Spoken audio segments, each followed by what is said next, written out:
It has been a hot minute since we have done this, but we are officially back in the recording studio. I am Andy Cochran, And I'm Stormy Cochran. and welcome to the Level Up Fishing Podcast.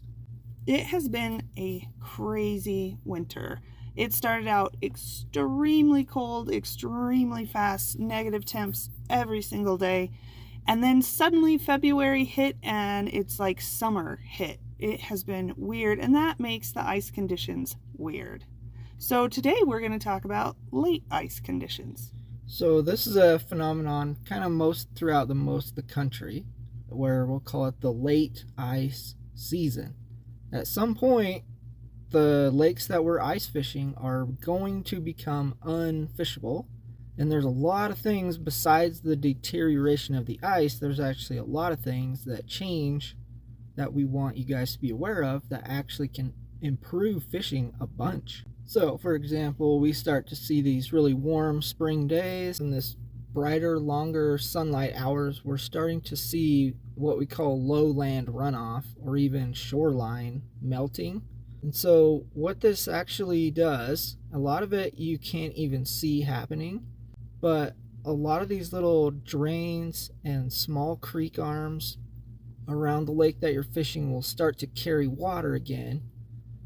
And the water is going to be flowing into the lake just like it does at runoff, just in a much smaller cases. But what happens with that is we start to see the water clarity change, especially in the backs of creeks and in the backs of little draws. And so it's literally like a mini runoff that's happening under the ice. And so this changes a lot of things about the fishing. A lot of these creek arms and draws and bays have had fish in them for the last 2 or 3 months. They've been pretty settled in, doing their thing. Well, now they're going to start seeing a big change in their water color and water clarity, and so that'll actually start to push a lot of those fish out of those areas in search of clean water. And so a lot of these places you've been fishing for the last 2 or 3 months that have been very steady and consistent, all of a sudden will be devoid of any life all of a sudden. And a lot of times this like mini runoff is what happened to it. And you're already seeing that like on Blue Mesa, where you're watching underwater cameras and areas that you've been fishing all winter are suddenly murky and nasty under the ice. Yeah, and it can even happen in the matter of just a couple of days. There was one example where a group went into the back of a creek arm to catch some trout and literally had their limit in like 15 or 20 minutes, and the place was just full of trout. They were super active, and then went in there the next day to try to duplicate that and caught 3 fish, the only fish they even saw, and then there was nothing around at all anymore. But the thing that was different was they said they drilled a hole, and as soon as the water started coming back up when they got their hole drilled, it was very, very dirty. And so that was a good example of, in the back of that creek arm, there had been a super warm day the day before, and it washed a lot of new water into the back of that creek, and along with it a bunch of sediment, and it dirtied up that water enough that it pushed all those fish out of there. And so with that movement of fish, what do you do? How do you find them again? So usually they won't go super far away, but you just keep following that creek arm out. You're going to have to start drilling holes and looking and drilling holes and looking until you relocate those fish. And depending on if that kind of runoff scenario continues for like a week, it's just going to keep pushing them farther and farther out, because those fish really, at least trout and a lot of panfish, would prefer to have clear water because they're very visual predators. There's some other fish where it doesn't bother them as much, like catfish or other warm water species that are kind of used to having darker water to live in. But visual fish like trout especially, they're going to want to find water that they can really see in. So you're going to have to, a lot of times you're going to have to kind of start over and relocate some different places, typically more out towards or on the main lake rather than in these like backwater and creek areas, because a lot of those fish are just going to migrate out. And this ties back to fishing the pattern and not the spot. We talk about it all the time on social media or in our blogs. Just basically, what is the pattern with those fish? Like you said, they like clearer water. So it's not a spot related thing, it's a pattern related thing. And putting that together will help you narrow down a bunch of useless water, essentially. Yeah, to that point, if you've been on your honey hole all winter and you've been catching these particular fish at 24 feet, that's not going to change. It's just going to be in a different place because those fish probably still want to be in 24 feet. They just want to get somewhere new where they can see. So, how does this all affect the fish that aren't back in those draws, that are more in the main lake? So, yeah, this whole late ice shift in your fishery kind of can affect the whole fishery. And a couple of things with that. So, with this new influx of water, it actually is going to bring in a lot of like oxygen and nutrients and stuff to the lake again. And so these fish have been getting maybe lethargic even by living under the ice for 3 months. The oxygen's not really replenishing, and there's been millions of fish swimming around breathing up all the oxygen, and so a fresh blast of oxygen is going to hit the water and sort of almost rejuvenate the fishery a little bit. And then the other thing to really pay attention to is these fish out on the main lake, especially big predator fish. In our situation, it's lake trout. Those will actually start to move around into different places too during the late ice. And a lot of that is due to the fact that there's a whole new prey base that was living in the backs of these coves and the backs of these creeks, which were inaccessible to these fish, are all of a sudden pushing out to the main lake and bringing oxygen coming into the main lake. And so now there's basically a new food source coming in for these big predators, and the oxygen and the water's getting a little more healthy, the daylight's getting longer, and so it almost triggers a second wave of really quality ice fishing right towards the end of the season because of this kind of new fish movement. It kind of breaks up the monotony of the winter pattern that's been in place for 2 or 3 months, and now a lot of new things are moving around and the whole place just kind of gets rejuvenated. So all this movement, healthy oxygen, more sunlight, it actually is really setting up for how epic spring can be in this area. But it is not spring yet, and there is still lots of ice on the lake. But let's talk about ice safety and the quality of the ice. Yeah, that's the biggest thing.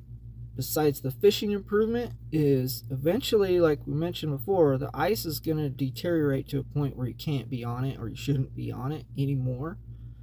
So there's going to be a period in here where it's going to be some of the best ice fishing of the entire season, but it's similar in the fact of like early ice, of getting out to these places that you need to go. You've got to be very careful again. Because of this new influx of water coming in under the ice and the extreme sunlight above the ice, it's going to start breaking down the ice. And we've seen ice that's a foot thick be unsafe to stand on. And so because these fish are moving again in the spring, they're having to readjust where they're wanting to live and eat. You're going to have to explore the lake again. You're going to have to find some new areas to fish. You're going to have to get out and go to some places you haven't been, except maybe in early ice. So using your spud bar, watching for pressure cracks, watching for shoreline ice deteriorating to the point where you can't get back onto the bank if you went out early. A lot of those things that you always want to be very aware of during this late ice season.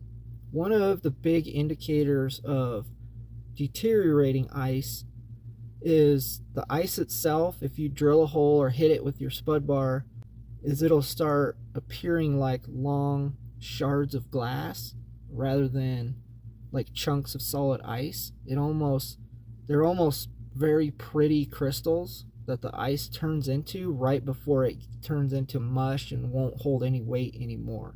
So if you drill a hole or hit it with your spud bar and all of a sudden you see, vertical from top to bottom, almost like hexagon shaped vertical sticks of ice rather than solid chunks of ice, that's like your big indicator that this spot's just about done. Another thing we're seeing is back to the runoff is some of that water can't get under the ice. It's still sealed pretty well, and so it's going onto the ice, and with it bringing lots of dirt and debris. And the sun up here in Colorado is intense. And so it takes all those little bits of sand and shines super bright and warms them up, and that also degrades the ice as well.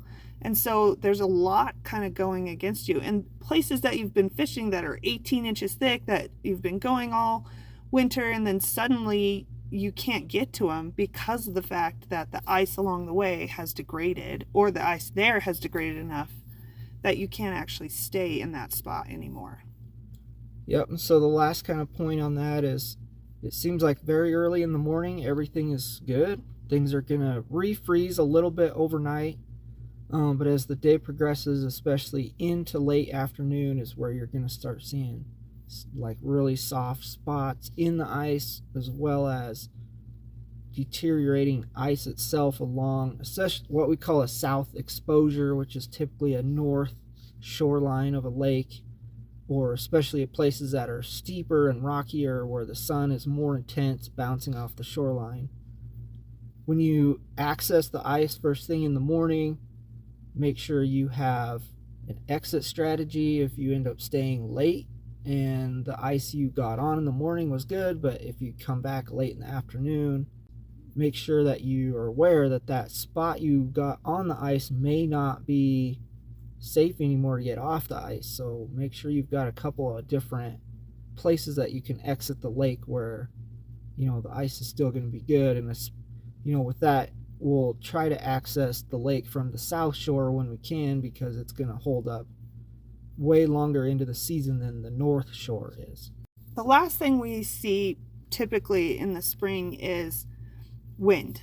Lots and lots of wind. And it seems like when parts of the lake open up and that wind can get a little bit of that water moving, it breaks that ice super fast and then throws it on the shoreline. And you'll be surprised, it's not what you think. The ice just doesn't melt, it actually breaks apart. And so you'll see these giant slabs of ice just sitting on the shoreline because that's where the wind pushed them. And you actually navigate them a lot when you're shoreline fishing in the spring before the lake has opened. But you'll see these slabs of ice are 12, 16 inches thick, and they've just been tossed onto the shoreline like toys.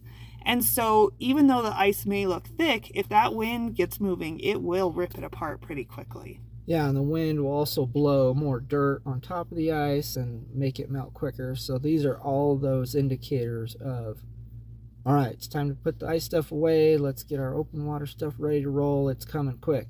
And we will have another episode about prepping for open water season soon.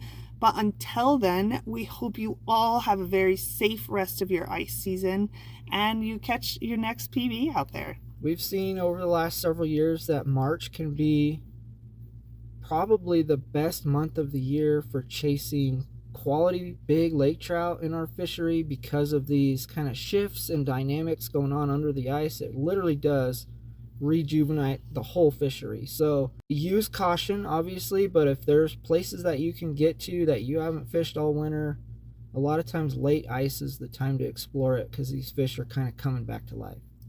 Thank you all for joining us for another episode of the Level Up Fishing Podcast. And we hope to see you out on the water.